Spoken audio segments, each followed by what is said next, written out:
तो हेलो दोस्तों, कैसे हैं आप लोग। मैं हूं अंकुर और स्वागत है आपका मेरे और आपके अपने चैनल कॉमिक बुक गाय पर। दोस्तों, आज की वीडियो में हम ज़ीकोर की स्टोरी को कंटिन्यू करने जा रहे हैं और आज की वीडियो में हम देखेंगे कि गोकू और ज़ीकोर की लड़ाई कैसे आगे बढ़ती है।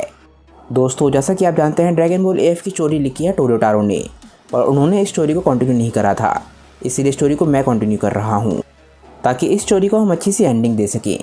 दोस्तों, मैंने अपने चैनल पर एक पोल डाला है जहाँ पर मैंने आपके व्यूज़ मांगे हैं। आप जाके वहाँ पर वोट ज़रूर कीजिएगा ताकि मुझे पता चल सके कि आप लोग किस तरीके की एंडिंग चाहते हैं।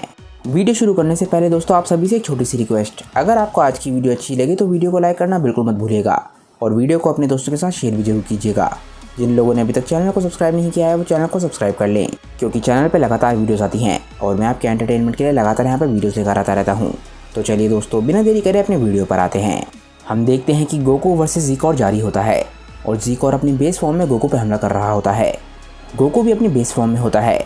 ज़ीकोर लगातार गोकू पे अटैक कर रहा होता है, पर ज़ीकोर के अटैक्स का गोकू पे कोई भी फर्क नहीं पड़ रहा होता और गोकू सारे के सारे अटैक्स को बहुत ही आराम से डिफेंड कर रहा होता है।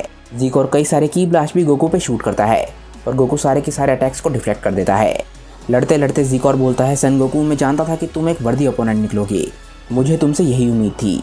मैं जानता हूँ कि ये तुम्हारी मैक्स पावर नहीं है, तो क्यों ना हम समय बर्बाद करना बंद कर दें और अब अपनी असली लड़ाई शुरू करते हैं। गोकू बोलता है, ज़ीकोर, मुझे लगता है कि तुम सही बोल रहे हो, मैं भी तुम्हारी मैक्स पावर देखना चाहता हूँ, मुझे दिखाओ कि तुम कितने ज़्यादा ताकतवर हो। इसके बाद गोकू ट्रांसफॉर्म होता है और सीधा सुपर साइयन 4 की फॉर्म में चला जाता है। पर ये फॉर्म कोई आम सुपर साइयन 4 की फॉर्म नहीं है, बल्कि ये परफेक्टेड सुपर साइयन 4 की फॉर्म है। इसीलिए गोकू अपनी इस फॉर्म में गोहान और वेजिटा के मुकाबले बहुत ज़्यादा ताकतवर है। और जैसे ही गोकू ट्रांसफॉर्म होता है, ज़ीकोर को भी ये बात महसूस हो जाती है। वो ये चीज़ देख के बहुत खुश होता है कि आखिरकार उसे एक वर्दी ओपोनेंट मिल गया। इसके बाद ज़ीकोर भी अपनी ताकत को बढ़ाने लग जाता है, पर वो किसी ट्रांसफॉर्मेशन का इस्तेमाल नहीं करता। वो अपनी ताकत को परफेक्टेड सुपर साइयन की ताकत से थोड़ा सा पहले लाके रोक देता है ताकि वो अपने फादर यानी कि सन गोकू की ताकत को टेस्ट कर सके। दूसरी तरफ हम देखते हैं कि गोहान, वेजिटा और बाकी सभी लोग फाइट की तरफ उड़ते हुए आ रहे होते हैं और जैसे ही गोकू ट्रांसफॉर्म होता है, वो लोग समझ जाते हैं कि गोकू और ज़ीकोर की लड़ाई अब असल में शुरू हो चुकी है। वेजिटा, गोहान और बाकी सभी लोग समझ जाते हैं कि वो लोग गोकू की ताकत के बिना ज़ीकोर को नहीं रोक पाते। ज़ीकोर की ताकत को महसूस करके वो लोग समझ जाते हैं कि उनके लिए ये कर पाना ऑलमोस्ट नामुमकिन था। ब्रोली भी ज़ीकोर और गोकू की ताकत को महसूस कर रहा होता है और वो समझ जाता है कि ताकत के मामले में वो किसी के भी आसपास नहीं है। उनकी ताकत को महसूस करके उसे बहुत ज़्यादा गुस्सा आने लग जाता है। वो समझ चुका है कि अगर वो गोकू से आमने सामने लड़ेगा तो गोकू उसे बहुत ही आराम से हरा देगा। ब्रोली के अंदर से इंटेंस ऑरा निकलने लग जाता है। ऐसा लगता है कि शायद वो अपना कंट्रोल खो देगा, पर वो किसी तरीके से अपने गुस्से को कंट्रोल कर लेता है। ये चीज़ गोहान और वेजिटा को भी महसूस हो जाती है क्योंकि ब्रोली की ताकत लगातार बढ़ रही थी। वेजिटा बोलता है, ब्रोली, मैं जानता हूँ कि तुम क्या महसूस कर रहे हो, पर तुम भी ताकतवर बन सकते हो। तुम्हारा पोटेंशियल हमारे मुकाबले बहुत ज़्यादा है। एक बारी धरती से अगर ये खतरा टल गया तो तुम लगातार ट्रेन कर सकते हो और मुझे पूरा विश्वास है कि तुम्हें हमारे लेवल तक पहुँचने में ज़्यादा समय नहीं लगेगा। ब्रोली अपने आप को शांत करता है, पर उसे वेजिटा की बात सुनकर बिल्कुल भी अच्छा नहीं लगा होता। उसे महसूस होता है कि वो बहुत ज़्यादा कमज़ोर है, इसीलिए वेजिटा उसे तसल्ली दे रहा है। दूसरी तरफ फाइट में गोकू अपनी सुपर साइयन की फॉर्म में ज़ीकोर से लड़ रहा होता है और वो ज़ीकोर से पूछता है कि ज़ीकोर, मुझे बताओ कि तुम यूनिवर्स पे रूल क्यों करना चाहते हो। ज़ीकोर सन गोकू से बात नहीं करना चाहता और वो लगातार अटैक करता रहता है, पर गोकू के लगातार बोलने की वजह से ज़ीकोर को गुस्सा आने लग जाता है और वो एक बहुत ही ताकतवर पंच बनाता है। ये पंच वो गोकू के पेट में मारता है और गोकू ज़ीकोर के इस अटैक को नहीं रोक पाता और गोकू को बहुत ही ज़बरदस्त चोट लगती है। गोकू ज़मीन से जाके बहुत ज़ोर से टकराता है। इसके बाद ज़ीकोर नीचे उतरता है और गोकू के सामने खड़ा होता है। वो बोलता है कि मैं यूनिवर्स पे कब्जा इसलिए करना चाहता हूँ क्योंकि मैं दुनिया में सबसे ज़्यादा ताकतवर हूँ और सिर्फ ताकतवर को ही जीने का हक है और जो दुनिया में सबसे ज़्यादा ताकतवर होगा वही यूनिवर्स में रूल कर सकता है। मैंने अपनी पूरी ज़िंदगी में बस यही सीखा है और मेरी मॉम ने भी मुझे सिर्फ यही सिखाया है। मेरी ज़िंदगी का सिर्फ एक और सिर्फ एक ही मकसद है कि मैं दुनिया में सबसे ज़्यादा ताकतवर बनूँ और इस यूनिवर्स पे रूल करूँ। इसके बाद ज़ीकोर गोकू को अपनी ताकत दिखाने के लिए एक बहुत ज़्यादा ताकतवर अटैक बनाने लग जाता है। वो अपना हाथ उठाता है और एक डायरेक्शन में करता है। उस डायरेक्शन में कुछ भी नहीं होता, पर कई किलोमीटर दूर वहाँ पर काफ़ी सारी सिटीज़ होती हैं। इसके बाद ज़ीकोर अपनी ताकत इकट्ठी करने लग जाता है और एक बहुत ही पावरफुल अटैक बनाता है। एकदम से वो ये अटैक शूट कर देता है। वो अपने इस अटैक से गोकू को डराना चाहता है और दिखाना चाहता है कि गोकू उसके सामने कुछ भी नहीं कर सकता।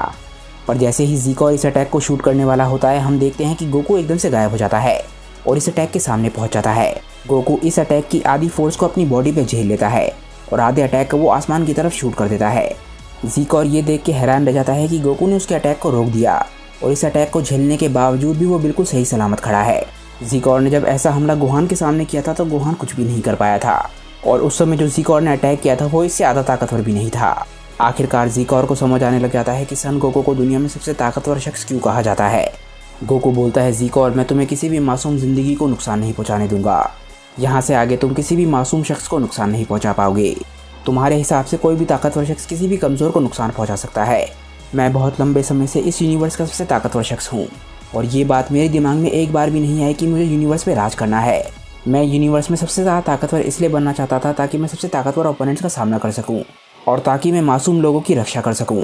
ताकतवर होने का मतलब ये नहीं है कि तुम किसी को भी नुकसान पहुँचा सकते हो। अगर तुम इस रास्ते पर आगे बढ़ते रहे तो मैं तुम्हें रोकने में बिल्कुल भी नहीं झिझकूंगा, और समझ लो कि ये तुम्हारी आखिरी फाइट होने वाली है। भले ही कुछ समय पहले तक मुझे ना पता हो कि मेरा एक तीसरा बेटा भी है, पर यह रियलिटी है कि तुम मेरे बेटे हो, और अगर तुम गलत रास्ते पर हो तो तुम्हारे को सही रास्ते पर लाना ये मेरी जिम्मेदारी है। मैं तुम्हें मारना नहीं चाहता, क्योंकि मैं जानता हूँ कि तुम्हारे अंदर काफ़ी पोटेंशियल है और तुम मेरे बेटे हो। मैं चाहूँगा कि तुम अपने दुनिया में सबसे ताकतवर बनने के रास्ते पर आगे बढ़ते रहो, पर तुम किसी भी मासूम और कमज़ोर शख्स को नुकसान नहीं पहुँचा सकते, बल्कि तुम्हें कमज़ोरों की रक्षा करनी चाहिए। तुम हाफ काय हो और हाफ सैयन हो। तुम्हारे अंदर यूनिवर्स की दो सबसे ताकतवर रेस का खून दौड़ रहा है।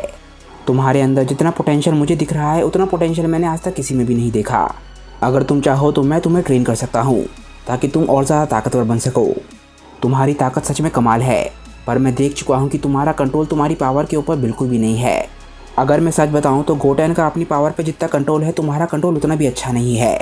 अगर तुम मेरे साथ ट्रेन करने के लिए मानते हो तो मैं तुम्हें विश्वास दिलाता हूँ कि तुम आज से 10 गुना ज़्यादा ताकतवर हो जाओगे, पर मैं तुम्हें ट्रेन तभी करूँगा जब तुम मुझे विश्वास दिला सकोगे कि तुम अपनी ताकत का इस्तेमाल सिर्फ अच्छे के लिए करोगे। ज़ीकोर ध्यान से गोकू की बात को सुन रहा होता है और एकदम से ज़ोर से हंसने लग जाता है। ज़ीकोर बोलता है कि सन गोकू, तुमने सिर्फ मेरा एक अटैक डॉज किया है और तुम्हें लगता है कि तुम मुझे रोक सकते हो। तुम्हें अगर लगता है कि ये मेरी फुल पावर है तो तुम पागल हो। मैंने तुमसे झूठ बोला था। अब मैं तुम्हें दिखाता हूँ कि मेरी असली ताकत क्या है। ज़ीकोर एक बार फिर से ट्रांसफॉर्म होना शुरू कर देता है। इस बार उसकी ट्रांसफॉर्मेशन बहुत ज़्यादा खतरनाक होती है, और जैसे ही वो ट्रांसफॉर्म हो रहा होता है उसके चारों तरफ हर चीज़ तबाह होने लग जाती है। ऊब अभी तक होश में आ चुका होता है और वो इस पूरी फाइट को देख रहा था। वो देखता है कि क्रिलिन बेहोश पड़ा है और वो अपनी घायल हालत में एकदम से क्रिलिन के पास आता है ताकि वो उसे बचा सके। वो उड़ के वहाँ से जाने लग जाता है, और तभी हम देखते हैं कि यामचा और टीएन भी क्रिलिन की तरफ ही बढ़ रहे थे, पर ऊब को देख के वो लोग भी वहाँ से भागने लग जाते हैं। वो लोग अपनी फुल स्पीड में ज़ीकोर से दूर भागने की कोशिश कर रहे होते हैं और एक बहुत ही बड़ा एरिया तबाह होने लग जाता है। फीमेल सुप्रीम का इस ट्रांसफॉर्मेशन के बारे में ऑलरेडी जानती है, इसीलिए वो पहले ही कई किलोमीटर दूर टेलीपोर्ट कर जाती है। गोकू जहाँ पर खड़ा था वो वहीं पे खड़ा रहता है और अपने चारों तरफ एक शील्ड बना लेता है, और आखिरकार ज़ीकोर की ट्रांसफॉर्मेशन पूरी हो जाती है और वो पहले के मुकाबले 10 गुना ज़्यादा ताकतवर हो जाता है। ज़ीकोर इस वक्त अपनी परफेक्ट सुपर सैयन की फॉर्म में है, यानी कि सुपर सैयन 5 में।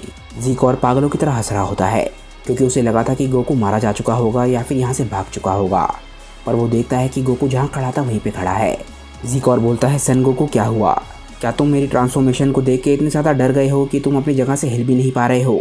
ये बात सुन के गोकू के चेहरे पे एकदम से स्माइल आ जाती है और वो बोलता है, ज़ीकोर, मैं सच में तुम्हारी ताकत को देख के काफ़ी ज़्यादा इम्प्रेस्ड हूँ, पर अगर ये तुम्हारी मैक्स पावर है तो मुझे माफ़ करना, मुझे नहीं पता कि तुम खुद को दुनिया में सबसे ज़्यादा ताकतवर शख्स कैसे कह सकते हो। ज़ीकोर को गोकू की बात सुन के एकदम से गुस्सा आने लग जाता है और वो बोलता है कि सन गोकू, तुम्हारी ताकत इस वक्त मेरे मुकाबले 10% भी नहीं है, फिर भी तुम ऐसा बोल रहे हो। क्या तुम पागल हो गए हो? गोकू के चेहरे पे अभी भी स्माइल होती है। वो बोलता है कि ज़ीकोर, मैं तुम्हें पहले ही बता चुका हूँ कि मुझे पता है कि तुम काफ़ी ज़्यादा ताकतवर हो, पर अपने चारों तरफ देखो, तुम्हारी ट्रांसफॉर्मेशन ने हर चीज़ को तबाह कर दिया है और इससे मेरी बात साबित हो जाती है। मैंने कहा था कि तुम अपनी ताकत को बिल्कुल भी कंट्रोल नहीं कर सकते हो, इसी वजह से जब तुम ट्रांसफॉर्म हुए तो ये पूरा एरिया तबाह हो गया। अगर तुम अपनी ताकत को कंट्रोल कर पाते तो ऐसा बिल्कुल भी नहीं होता।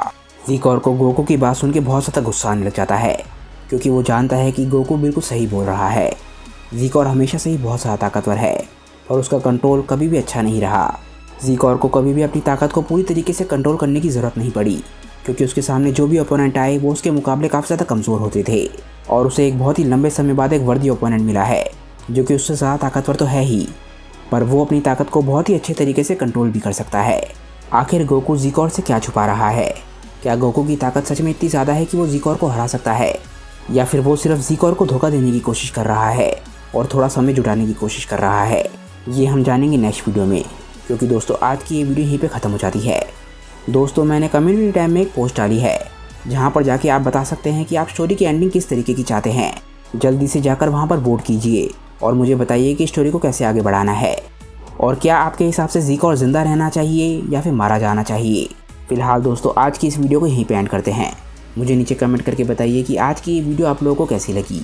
अगर आपको आज की वीडियो अच्छी लगी हो तो वीडियो को लाइक करना बिल्कुल मत भूलिएगा और वीडियो को अपने दोस्तों के साथ शेयर भी जरूर कीजिएगा। जिन लोगों ने अभी तक चैनल को सब्सक्राइब नहीं किया है वो चैनल को सब्सक्राइब कर लें, क्योंकि चैनल पर लगातार वीडियोज़ आती हैं और मैं आपके एंटरटेनमेंट के लिए लगातार यहाँ पर वीडियोज़ लेकर आता रहता हूँ। तो चलिए दोस्तों आज की वीडियो के लिए बस इतना ही। मैं मिलता हूँ आप लोगों को अपनी नेक्स्ट वीडियो के साथ। तब तक के लिए बाय दोस्तों और थैंक्स फॉर वॉचिंग।